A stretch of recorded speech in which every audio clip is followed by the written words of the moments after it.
Aqui para você, viu, Jardson? Quem tá conosco aqui também, bom dia, Edivan. Bom dia. Doutor, eu sinto uma dor no peito. Ele falou só que sentiu uma dor no peito, né? O Edilson lá das Quintas. É bom investigar, né, doutor? Com certeza. Principalmente se for no esquerdo, né? Doutor Asca, é um sintoma que você tem que ir atrás, porque você pode estar tendo um quadro que a gente chama de angina, né? Sim. Que é uma dor por obstrução do vaso do coração. Então, se você não for atrás e realmente for algo significativo, isso pode progredir até chegar no infarto. Então, marcar uma consulta aí, como é o nome dele? Edilson. Edilson, marca uma consulta aí com um cardiologista, Pois tá? Edilson. E vá atrás disso aí. Se cuide, pelo amor de Deus. Quem tá conosco também é o Osmaurílio Galvão. Bom dia, galera da Jovem Pan News. Uma ótima terça-feira com muitas alegrias. E com a vitória de Paulinho Freire. O Osmaurílio aqui falando ainda sobre as nossas eleições, né, deste ano de 2024.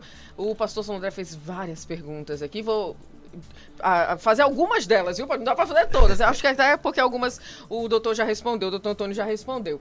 Mas, para começar, doutor, por que o infarto é tido como uma doença multifatorial? Vamos lá, porque várias doenças, eles facilitam você chegar no nível de obstrução da artéria do coração. Vamos lá. A gente tem doenças como a própria hipertensão, diabetes, dislipidemia, que é o colesterol elevado. Tudo isso facilita a formação de placas de gordura dentro do vaso do coração, que eu chamo de coronária. Então, essas doenças são bem prevalentes na população em geral. Então, é muito difícil no infarto eu dizer assim, o seu infarto foi causado por tal doença. Não tem como, às vezes é várias doenças ao mesmo tempo, e ainda tem a questão genética, né? Às vezes os pais têm uma herança genética que transmite para os filhos e você tem uma predisposição. Tá? Influencia, então, né, doutor? por isso que é multifatorial, porque existem várias doenças que atuam na formação dessa placa, desse mecanismo que causa o infarto. Ele questiona se o infarto e o ataque cardíaco são a mesma coisa. Popularmente o pessoal chama de ataque cardíaco o que seria o infarto, né? Vamos dizer assim, um termo mais popular. Sim, o ataque cardíaco é mais popular e o infarto mais eu digo científico, digamos assim. Isso. Maravilha. Ele questiona sobre qual a incidência de infarto em crianças. É possível, doutor? Eu desconheço, assim, é muito difícil, porque como eu falei aqui, a principal causa do paciente ter infarto é a formação de placas e gordura dentro desses vasos, das coronárias. Isso, geralmente, o paciente ou tem doenças envolvidas que vão levar a isso, ou o paciente tem uma predisposição genética, mas isso na idade de criança é muito difícil manifestar. A gente vê sim jovens com idade cada vez mais baixa tendo isso. Pois é, né? Pois é, gente. Isso é outra coisa importante da gente tratar, doutor, que a gente tá vendo justamente, né? Cada vez mais cedo, observando ali pessoas com 20, 25 anos, 30, né? Tendo aí esse quadro de infarto, né? Isso, assim, um dos principais fatores é o nosso estilo de vida. Cada vez mais a gente tá com um estilo de vida Estamos que pecando, vai doutor, pecando. contra o que a gente recomenda, né? Não é à toa, por exemplo, que os Estados Unidos, você vê um país desenvolvido, né? Com alta tecnologia, mas já tem alguns anos que hoje você nascer nos Estados Unidos, você tem uma expectativa menor que o seu pai, a sua mãe. Isso nunca acontece com o avanço da ciência. Só aconteceu em momentos de guerra. Sim. Você tem ideia? Sim. Pelo estilo de vida, é o principal fator, tá? Mas, estilo de vida que inclui justamente o que a gente estava falando, né? A prática da atividade física, a alimentação regular, entendeu? Cuidar das doenças associadas. Já que você tocou nesse ponto, muitas pessoas me questionam isso. Tá morrendo mais jovem. Eu fui atrás desse dado. Existe dado, qualquer pessoa pode ter acesso. É só entrar na plataforma DataSUS, coloca lá o código da doença, infarto, tudo, e pesquisar por faixa etária. Você vai ver que não está morrendo mais jovens. Isso é uma coisa que oscila, tá? Que oscila. Mas assim, a gente vê... hoje em dia também a gente tem isso aqui, um celular que... Qualquer pessoa que morreu, que não jogando futebol, morreu na academia, hoje é muito noticiado, né? Antigamente não tinha. Mas estatisticamente, a gente não tem comprovado ainda esse aumento de mortalidade maior em jovens. Vamos lá. Quem mais está conosco aqui? Paulo N, mandando um abraço. Deixa eu mandar um abraço também pro pessoal lá de Nova Descoberta e pro Wagner Moura também, que está aqui na nossa escuta. Doutor, fui diagnosticada lá com arritmia. E aí, o que eu faço agora? Quais são os tratamentos? É possível ter uma vida normal mesmo com a arritmia? Excelente pergunta. Vamos lá. A arritmia, como eu falei, a maioria delas são benignas, tá? Então, diante da arritmia que você identificar, você vai ter que ver qual foi a arritmia. Você vai direcionar qual vai ser o tratamento, que pode ser um tratamento medicamentoso pode ser nada, às vezes a gente só observa, tá? Uhum. Às vezes é uma arritmia realmente que não causa problema, uma arritmia que é benigna, está numa intensidade muito baixa, a gente espera, porque às vezes tem momentos que o paciente está mais ansioso, libera mais adrenalina, isso piora. Sim. E tem arritmias que você precisa fazer até procedimentos, como o que a gente chama de ablação, você queimar o local que está originando essa arritmia, que está originando esse curto-circuito. É tipo Sim. um cateterismo, você vai com um cateter lá e vai lá e queima esse feixe, esse local que está originando esse estímulo elétrico irregular. Uma solda, vamos dizer isso, Por aí. Dá uma soldada no coração. É um pico de solda do coração. Sim. Então, assim, a maioria das arritmias, às vezes, até nem faz tratamento medicamentoso. Algumas delas sim precisam de remédio, Sim. tá? E algumas precisam de procedimentos invasivos, como isso aí que eu falei, ablação, colocar um marca-passo. Então, depende muito do que encontrar. Só para você ter ideia, eu vou exemplificar caso pessoal. Sim. Eu tive recentemente um quadro de estava tendo palpitações, fiz um Holter, estava tendo o que eu chamo de extrasístoles, que são arritmias benignas, são as batidas irregulares. Só que justamente eu estava passando por um momento de muito estresse, eu preferi não usar a medicação naquele momento. Sim. E ver como eu me comportaria. Porque realmente esse tipo de arritmia não necessariamente precisa de medicamento. Passou essa fase de estresse, melhorou.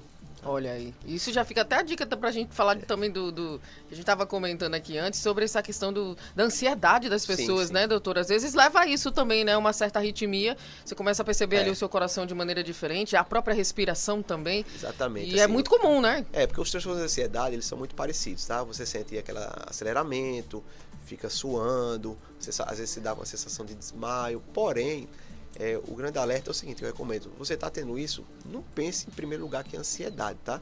Porque a ansiedade é um diagnóstico que chama de exclusão. Eu só vou saber se eu descartar as outras. Sim. Descartando tudo e eu vi que não tem nada, eu digo, realmente é ansiedade. Porque como confunde os sintomas, eu não posso dar o rótulo de ansiedade e o paciente está tendo uma arritmia, aí eu vou deixar despercebido isso aí, o paciente pode ter algo grave. Mas realmente, a ansiedade, os sintomas são muito parecidos e necessitam de um apoio, um acompanhamento psiquiátrico, psicólogo, tratamento. Sim. Porque realmente incomoda bastante o paciente. Doutor Antônio Amorim, nós temos aí muitas formas de prevenção, né? Sim. E temos também, por outro lado, os grupos de risco, que são os fumantes, os que se exageram e se excedem na bebida, comem muito miojo, né? Salzão, bota ali sal na comida, sódio, refrigerante, que essa delícia, coisa toda, né? Que vive também sob tensão, essa ansiedade. Então, equilibrando esses fatores, você tem uma prevenção bacana e você evita de ter problemas cardiovasculares. Excelente, Divan. Só para vocês terem uma ideia, 80% das doenças cardiovasculares são preveníveis. Olha que número absurdo. Por isso é importante a gente estar aqui. Então, cada doença quem quer. Basicamente é isso. Basicamente é isso. Sim. Então, você falou isso aí. O paciente, quais são os hábitos de vida saudável? Você ir de encontro sedentário, ou seja, fazer atividade física regular. Você ter uma alimentação saudável, que frutas, verduras, carnes magras. Você evitar fumar, evitar o consumo de bebidas alcoólicas. Você, se tiver com sobrepeso, obesidade, tentar reduzir esse peso, que a gente sabe que isso afeta diretamente as doenças cardiovasculares. E se você tem alguma doença específica, se é hipertensão, diabetes, tem que ter um acompanhamento para tratar isso aí e ter esses níveis normais, você tem uma pressão normal à base de tratamento, entendeu? Porque se você não faz isso, aumenta o seu risco cardiovascular. E muita gente, eu pego muito paciente que chega assim e diz assim, mas falar é muito fácil, né? Mas eu não tenho tempo, eu trabalho 3 turnos, eu não tenho como fazer atividade física, eu tenho um filho em casa. Eu disse, pessoal, se você não consegue fazer uma atividade física periódica, assim, em uma academia, tudo, coloque hábitos do seu dia a dia. Eu trabalho num hospital que no UTI, que é no 2º andar. Pergunte quantas vezes nesses 6, 7 anos que eu tô lá, que eu peguei o elevador, eu subo de escada. Sobe a escada. Quando eu vou num shopping, por exemplo, eu evito pegar a escada rolante. Só realmente se eu estiver muito apressado. Mas no dia a dia eu prefiro pegar até uma escada para subir. Então, esses hábitos do dia a dia faz diferença. Tem estudos que mostram que pegaram pacientes idosos mais debilitados, esses pacientes que eram mais acamados, eles tinham leito, eles pegaram pacientes que conseguiam ficar em pé mais que 5 a 10 minutos por dia e menos que isso. Só o fato de você ficar em pé 5 a 10 minutos por dia diminui a mortalidade. Já fazia diferença, o mínimo, né? faz diferença. Pois é. Inclusive você que trabalha muito tempo sentado, como a gente faz aqui, né? Vamos apresentar em pé. Pois é, sempre bom se levantar de vez em quando, né? O relógio meu aqui de vez em quando avisa o meu relógio. Levante, você está muito tempo sentado. Sedentária. Mas, gente, pergunta importantíssima, inclusive, Edivan Martins, a gente começou nosso programa hoje falando sobre sono, não foi? Sono. E aí o Ricardo Sabino está aqui conosco, no nosso chat, e está dizendo, olha, bom dia aos nossos queridos apresentadores e ao ilustre convidado. Eu gostaria de perguntar se a apneia do sono pode causar ou agravar problemas cardíacos. E aí, doutor? Que pergunta interessantíssima e foi muito boa. A apneia do sono hoje é uma doença que tem relação direta com o desenvolvimento de arritmias cardíacas, tem relação direta com o desenvolvimento de hipertensão. Olha então, aí. aquele paciente, por exemplo, que chega no nosso consultório, jovem, que está com queixas de hipertensão, está com queixas de arritmia, faz parte da nossa rotina hoje a gente investigar se o paciente realmente não está tendo apneia. A gente faz uns questionamentos, se for o caso, pede exames para isso. E porque se você não trata isso, você vai sim, uma chance aumentada de desenvolver arritmias cardíacas, desenvolver hipertensão, desenvolver doenças cardiovasculares. Então, um candidato a essa doença é o cabra que ronca muito. É um dos sintomas, um dos alertas. O paciente que tem o companheiro ou companheira avisa que ele está roncando demais, aquela pessoa que acorda cansado, sabe? Você dormiu, foi deitar ali 8 horas, dormiu, uma quantidade de sono boa, mas você acorda exausto, porque você está tendo micro despertares durante a noite. Durante o sono, entendeu? o cara nem sente, né? Não sente. Então tem esses sinais que eu chamo de sinais de alerta, tá? Tem até algumas escalas que a gente faz. Dependendo do caso, a gente identifica, fazer um exame que chama polissonografia. Esse é o exame que vai identificar. E as pessoas que têm essa doença e começam a usar o tratamento, CPAP, a máscarazinha, é impressionante como eles falam como mudou a qualidade de vida deles depois do tratamento. Todos eles falam isso. Às vezes até o incômodo que talvez seja usar ali a máscara para dormir, doutor, Sim. nem a pessoa até esquece, porque é tão hoje em dia, renovador, né? E hoje tem tantos mecanismos diferentes de máscaras que se adaptam. Sim. Às vezes no começo é difícil, mas você vai trocando. Tem uma equipe de fisioterapia do seu lado para ajustar isso aí. É tranquilo. Dá certo. Doutor, só pra gente finalizar, a gente já tá chegando no finalzinho aqui da nossa entrevista, mas eu sei que é difícil da gente minimizar, né? Trazer só um número ali. Mas o que é normal ali do nosso coração? Hoje em dia, por exemplo, eu falo aqui que tem os relógios, né? Como o senhor comentou também, eles dizem muita coisa, né? Aí você bota ali pra fazer o exercício, ele vai vendo ali o seu batimento cardíaco, aí chega uma hora que bate nos 100 e tantos, né, batimentos, e aí ele já dá um alertazinho pra você, né? O que é normal, né? Eu tô aqui em repouso, normal é isso. Começa a atividade física, o normal é meu coração tá batendo a tanto, né? Quais são os parâmetros? Vamos lá, normal dos nossos batimentos cardíacos, como falei, em repouso é de 50 a 100, tá? Se você está em repouso, está no ambiente tranquilo, sem alguma ansiedade, então essa é a variação normal. Só que existe alguma diferença. Por exemplo, se eu pegar um corredor de maratona, o normal dele é um pouco mais baixo. O coração dele, ele se hipertrofia, ele aumenta de tamanho de forma benigna, fisiológica, que o bombeamento dele é mais eficiente. Então, às vezes, ele em repouso, ele necessita um batimento de 40 por minuto. No sono, esses caras chegam a 30 por minuto, às vezes. É mesmo? Então, quanto maior o rendimento do atleta, cai mais esse batimento. Mas, falando da população normal, 50 a 100. Sim.